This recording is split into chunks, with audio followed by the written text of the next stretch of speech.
Hello guys, welcome back to my channel. ఈ వీడియోలో వచ్చేసి నేను ఓజీ ట్రైలర్ గురించి డిస్కస్ చేసుకుందామండి. ఈ వీడియోలోకి వెళ్ళే ముందు మన ఛానల్ కొత్తగా చూసే వాళ్ళు ఉంటే జర సబ్స్క్రైబ్ చేసుకున్నాం. అలాగే మన పాత వీడియోస్ నచ్చితే లైక్ చేయండి, షేర్ చేయండి, అలాగే కామెంట్ చేయండి. ఓజీ ట్రైలర్ అండి. ఇక నైట్ ఒక 12:31 వరకు రీఫ్రెష్ చేస్తూనే ఉన్నా డివివి పేజ్ని, అయినా కానీ ట్రైలర్ అనేది రాలేదు. యూట్యూబ్ రీఫ్రెష్ చేసిన అయినా కానీ రాలేదు. దాని తర్వాత ఫైనల్గా ఒక పైరసీ ట్రైలర్ అనేది రావడం జరిగింది. ఇక తప్పదు, ఫ్యాన్స్ కదండి, మనం వెయిట్ చేయాల్సిందే చూడడానికి. ఇక తప్పదు, ఫైనల్గా పైరసీ ట్రైలర్ చూడాల్సి వచ్చిందంటే అదే ఆడియో లాంచ్ రిలీజ్ చేస్తారు కానీ వాళ్ళు పైరసీ పెట్టుకున్న ట్రైలర్ చాలా బాగుందండి. దాన్ని కట్ చేయడము ఇవన్నీ వేస్ట్, ఉన్నట్టు రిలీజ్ చేస్తే ఈ పాటికి ఒక మంచి హైప్ అనేది క్రియేట్ అయ్యి ఉండేది, ఒక ట్రెండింగ్లో అనేది ఉండేది వీడియో. ఇక ఫైనల్గా అందరితో పాటు కూడా పైరసీ వద్దు, పైరసీ ఎంకరేజ్ చేయొద్దు, థియేటర్లో అదే అఫీషియల్ రిలీజ్ చేసినప్పుడు చూద్దాం అనుకున్నా కానీ తప్పదు. ఇక ఎన్ని రోజులని వెయిట్ చేస్తాం, ఎంతసేపు అని వెయిట్ చేస్తామండి. అందుకనే ఇక నేనే కాదు, ప్రతి ఒక్క రివ్యూ ఇచ్చిన వాళ్ళు అందరు చూసినారు, అందరు దాని మీద రివ్యూ కూడా చేసినారు. ఇక చూసినారండి, వేరే లెవెల్ ఉందండి ట్రైలర్ అయితే. ర్యామ్ పిచ్చి పడేసింది, ఆ ఎలివేషన్స్, ఆ బ్యాక్గ్రౌండ్ మ్యూజిక్, అబ్బాబ్బాబ్బా వేరే లెవెల్ ఉందండి. ఇక చూసుకుంటే ఓపెనింగ్గా మనకి అర్జున్ దాస్, ఇమ్రాన్ హష్మి, ఇక తర్వాత ఒక పెద్ద వ్యక్తి ఉంటాడండి ముంబైలో. ఆయన చంపడానికి ట్రై చేస్తారు, పోలీసులు ఎవ్వరు కాపాడలేరండి. ఆయనను కాపాడే ఒకే వ్యక్తి మన పవన్ కళ్యాణ్ గారు, ఓజీ ఈ మూవీలో అండి. ఇక కాపాడాలా మేబీ దాని గురించే సినిమా బేస్ అయితే ఉంటుంది. ఇక ట్రైలర్ అయితే అంత బాగుందండి. ట్రైలర్లో ఒకేసారి పాత కథకి, హీరో హీరోయిన్ కథలకి వెళ్ళడం ఇవన్నీ బాగా తీసినారండి. మంచిగా అనిపించిన ట్రైలరు. సారీ, మంచిగా ఎడిట్ చేసినారండి ట్రైలర్. ఇంత మంచిగా ఎడిట్ చేసిన ట్రైలర్ ఎందుకు రిలీజ్ చేయలేదో నాకు ఇప్పుడు వరకు అర్థం కావట్లేదండి.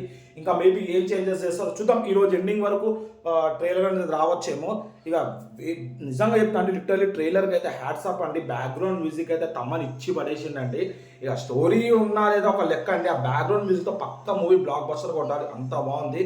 ఇక పవన్ కళ్యాణ్ గారి యాక్టింగ్ మీకు చెప్పాల్సిన అవసరం లేదు, వేరే లెవెల్ యాక్టింగ్ అండి. ఇంకోటి, నేను ఆ పవన్ కళ్యాణ్ స్పీచ్ వినే ఉంటారు, ఒక 25 minutes వరకు ఉంది స్పీచ్. వేరే లెవెల్ స్పీచ్ అండి. ఒక పార్ట్ ఆఫ్ డైలాగ్ జపనీస్లో మాట్లాడినారు కదా, అదైతే గూస్ బంప్స్ అండి నిజంగా. ఆ డైలాగ్ రాసుకుంది పవన్ కళ్యాణ్ కోసమే అన్నట్టు అనిపించిందండి. ఇక మీకు తెలిసిన పవన్ కళ్యాణ్ టైకో, మార్షల్ ఆర్ట్స్ ఇవన్నీ చేసినారు. చేసే ఖుషీ సినిమా ఇవన్నీ తీయడం జరిగింది. ఆయనేమి డూబ్ అన్నీ పెట్టుకోలేదు, సొంతంగా నేర్చుకునే చేసినారు. ఇక ఆయనే స్టోరీ అనుకోండి. ఇక మేబీ దీంట్లో కూడా అయ్యే ఉంటాయి, ఆయనదే స్టోరీ అనుకోండి. ఇక ఆయన స్పీచ్ అయితే వేరే లెవెల్ ఉందండి. ఫస్ట్ టైం ఏ ఆడియో రిలీజ్కి కన్నా నార్మల్గా వచ్చే పవన్ కళ్యాణ్ ఈ ఆడియో రిలీజ్కి సుజిత్ రిక్వెస్ట్ కొరకు ఓజీలో వేసుకున్న డ్రెస్ వేసుకుని వచ్చిండండి. కత్తి పట్టుకున్నాడండి. నిజంగా సింహం అనిపించిందండి చూడంగా. కత్తి పట్టుకుని అబ్బాబాబా కత్తి పట్టుకుని చూడడం వేరే లెవెల్ అండి.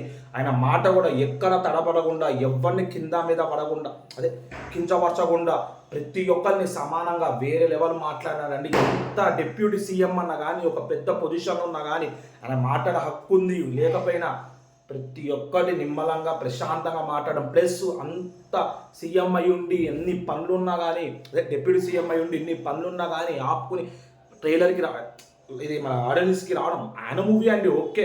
కొంతమంది హీరోస్ ఆయన మూవీకి కూడా కొన్ని కారణాల వల్ల రాలేదు, కానీ రావడం కాకుండా మళ్ళీ 25 నిమిషాల పైన స్పీచ్ ఇవ్వడం. ఇంకా మెయిన్ ఏంటంటే ఆ వర్షంలో గొడుగులు పట్టుకునడం అంటే అది వేరే లెవెల్ అండి. ఆ గొడుగులు బట్టి ఆయన కింద ఉండడం, ఆ స్పీచ్ ఇవ్వడం అది వేరే లెవెల్ ఉందండి. నిజంగా ఆడియో రిలీజ్ స్పీచ్ కూడా చాలా బాగుందండి. చూద్దాం ఫర్దర్గా ఈరోజు ఏమైనా ట్రైలర్ ఏమన్నా రావచ్చేమో. ఒక ట్రైలర్ వస్తే ఆ ట్రైలర్ ఎట్లా ఉందని చెప్పి కూడా మన ఛానల్లో వీడియోని అప్లోడ్ చేస్తారండి. ఇలాంటి మరిన్ని వీడియోస్ మన ఛానల్ చూపించాలంటే మన ఛానల్ సబ్స్క్రైబ్ చేసుకుని పక్కన బెల్ ఐకాన్ క్లిక్ చేయండి. నేను ఇట్లా వీడియోస్ పెట్టగానే మీకు ఇట్లా నోటిఫికేషన్ వస్తే దాట్స్ ఇట్ అండి ఈరోజుకి.